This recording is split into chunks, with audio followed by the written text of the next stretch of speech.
आप सभी को शिक्षक दिवस दिवस की ढेर सारी शुभकामनाएं। जैसा कि आप सभी लोग जानते हैं, आज का दिन हम लोग शिक्षक दिवस के रूप में मनाते हैं 5 सितंबर को।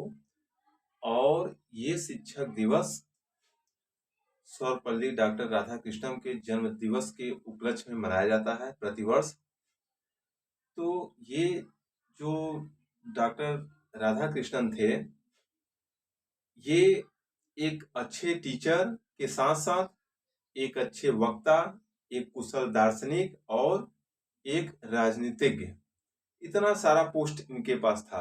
एक ही व्यक्ति के अंदर इतनी सारी प्रतिभाओं का होना निश्चित ही असंभव, असाधारण व्यक्तित्व नजर आता है। तो सर्वपल्ली डॉक्टर राधाकृष्णन का जन्म 5 सितंबर 1888 तमिलनाडु के तिरुतनी ग्राम में हुआ था। ये कह सकते हैं कि तिरुतनी ग्राम में तो नहीं, उनका जो मूल जन्म था वो सर्वपल्ली ग्राम में हुआ था। लेकिन उनके पिताजी जो वीरा स्वामी थे, उनका कहना था कि आप कहीं भी जाइए, तिरुतनी में आकर वो बसे हुए थे, आप कहीं भी जीवन में जाइए, लेकिन अपने गांव को, अपने जो यहाँ जन्म स्थान को कभी भूलना नहीं चाहिए। तो इसी को ध्यान में रखते हुए डॉक्टर राधाकृष्णन ने अपने नाम के पहले सर्वपल्ली शब्द जोड़ दिया, जो कि अमर है, जो कभी मिटेगा नहीं। जब तक धरती है, जब तक आसमान है, उनका नाम यूं ही चलता रहेगा। उनकी प्रतिभा के बारे में बताना तो एक सूरज के सामने दीपक दिखाने जैसा है। इतना कुशल वक्ता, वो बात बिल्कुल बेसिक बात करते थे, बहुत बड़ी बात नहीं, बात में बहुत उनके शालीनता होती थी। उनका कहनाम था, एक बार 1939 के समय की बात है, जब वो मद्रास में थे, तो महामना पंडित मदन मोहन मालवीय जी जाते हैं उनके पास और कहते हैं कि हमारा एक अनुरोध है आपसे। तो सर्वपल्ली डॉक्टर राधाकृष्णन कहते हैं कि आप मुझे अनुरोध मत करिए, हमसे कोई मांगिए मत, बल्कि आप हमसे बड़े हैं, आप हमको आदेश कर सकते हैं। तो उन्होंने कहा कि हमारे जो बीएचयू है, बनारस काशी हिंदू विश्वविद्यालय, उसमें हम आपको एक कुलपति के रूप में देखना चाहता हूं। तो आपका क्या वेतन है, क्या आपका मानक है, वो हमको बता दीजिए। तो राधाकृष्णन बोलते हैं कि मेरा भी एक अनुरोध आपसे है कि मैं एक ही शर्त पर कुलपति स्वीकार करूंगा, जब आप हमें एक भी रुपया हमको आपके वित्त आयोग से नहीं चाहिए। मतलब ये उनके अंदर व्यक्तित्व था। उनका पढ़ाने में, उनका समाज को कुछ देने में हमेशा वो बढ़ चढ़कर आगे भाग लेते थे। ऑक्सफोर्ड यूनिवर्सिटी में भी प्रोफेसर रहे, जर्मनी में उनको पुरस्कार मिला।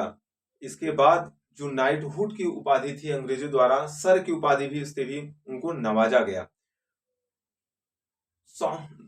राधाकृष्णन का कहनाम था कि ज्ञान जो है बच्चों के अंदर जबरन न ठूसा जाए, ज्ञान कभी बच्चों के अंदर जबरन न ठूसा जाए, बल्कि उनको ज्ञान ऐसा दीजिए कि वो आने वाली चुनौतियों का डटकर सामना कर सके।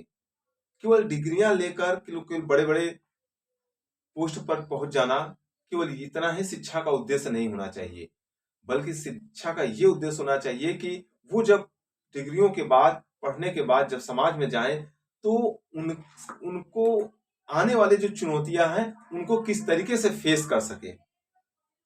वैसे भी उनका कहना है कि दुनिया में भी अशांति का एकमात्र कारण यही है, जो शिक्षा का उद्देश्य मात्र मस्तिष्क विकास तक रह गया। शिक्षा का उद्देश्य मात्र मस्तिष्क विकास तक रह गया, यही अशांति का कारण है, जिसमें सामाजिक, नैतिक और राजनीतिक और सारे संस्कारों को जो भूलकर केवल मस्तिष्क विकास में शिक्षा को जोड़ दिया गया, ताकि अच्छे शिक्षा लेकर बड़े पोस्ट पर हो जाएं, उसके बाद जाकर अपना एक मकान, एक गाड़ी उसमें फिट हो जाए, समाज के लिए, देश के लिए अपने कर्तव्य और अपने देश के प्रति कोई जिम्मेदारी न हो।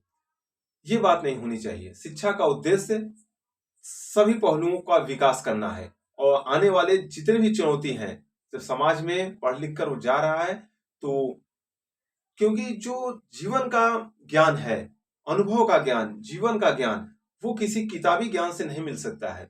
किताबी ज्ञान से हम अच्छे मस्तिष्क को विकास कर सकते हैं, लेकिन जब जीवन जो हमें शिक्षा देती है, कहा गया life is more strict than a teacher, because a teacher teaches a lesson then after takes exam, but life takes exam first then after a teachers a lesson.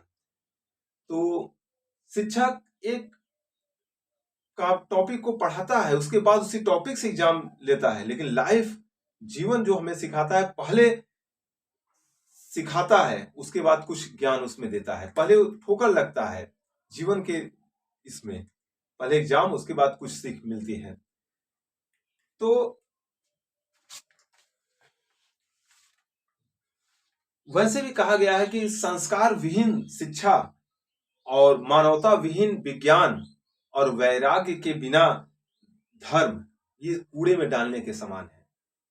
अगर शिक्षा है, शिक्षा में संस्कार नहीं है, तो वो शिक्षा कूड़े में डालने के समान है। संस्कार विहीन शिक्षा मत दीजिए।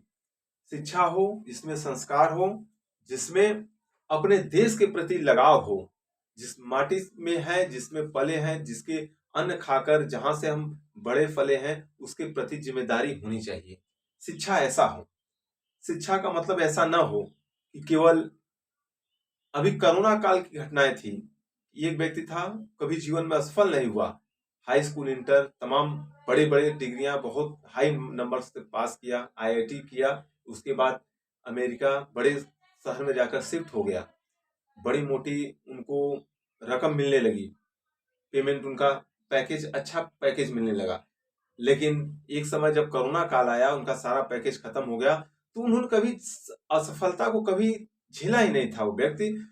तो जब पैकेज खत्म हो गया तो सारी समस्याओं को फिर कोरिलेट नहीं कर पाया। उसके बाद पता चला कि वो आत्महत्या करने की नौबत आ गई। तो संस्कार और मानवता बिना विज्ञान, विज्ञान में साइंस जो कहता है कि जैसे रिसर्च कर रहे हैं कि मंगल पर जीवन है कि नहीं, लेकिन व्यक्ति के जीवन में मंगल है कि नहीं, इस पर रिसर्च होनी चाहिए। उसी प्रकार से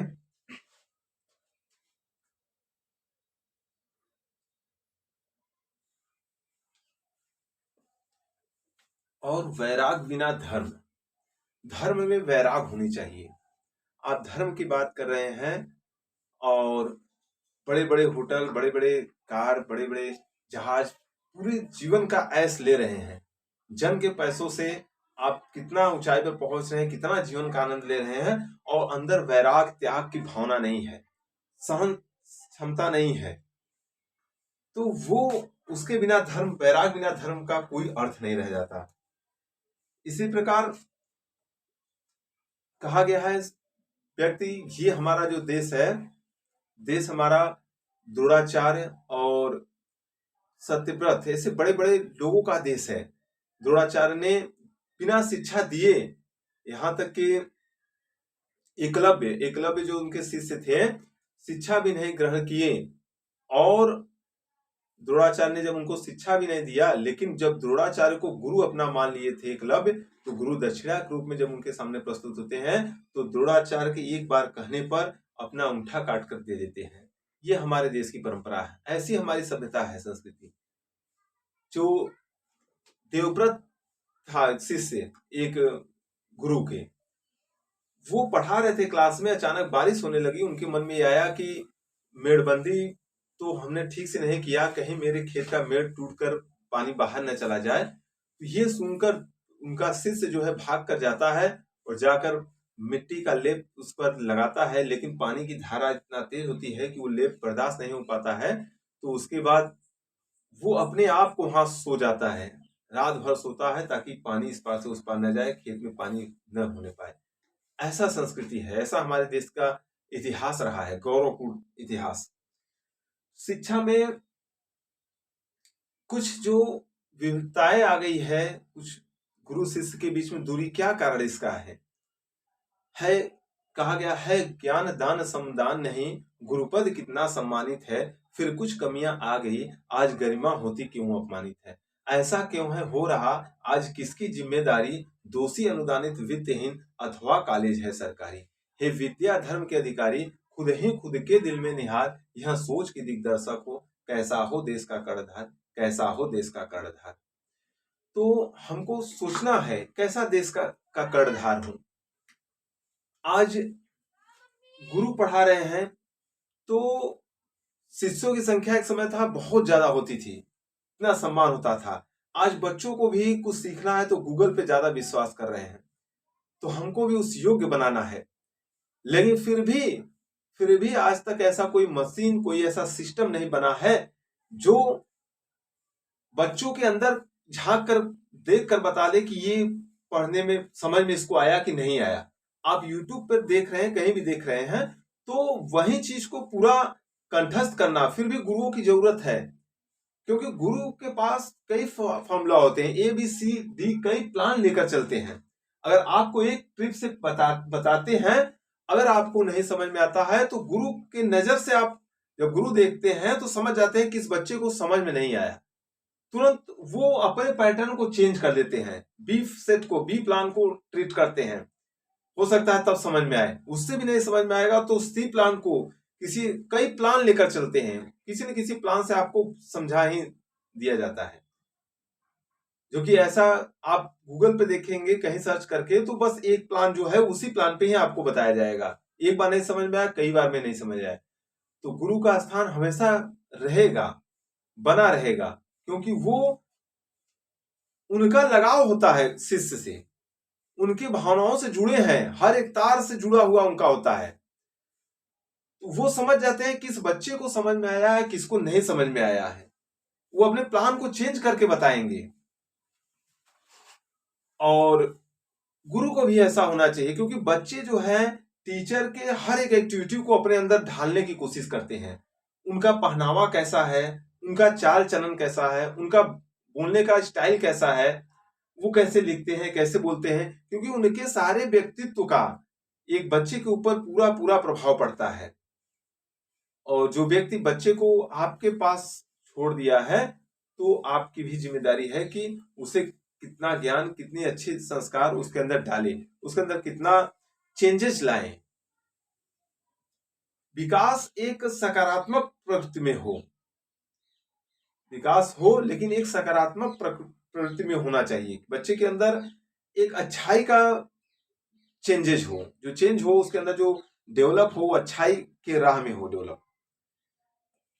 तो इसी के साथ हम शिक्षक दिवस के उपलक्ष्य में फिर आप लोगों को बधाई दे रहे हैं। सभी शिक्षकों को हमारी तरफ से बहुत बहुत बधाई, धन्यवाद।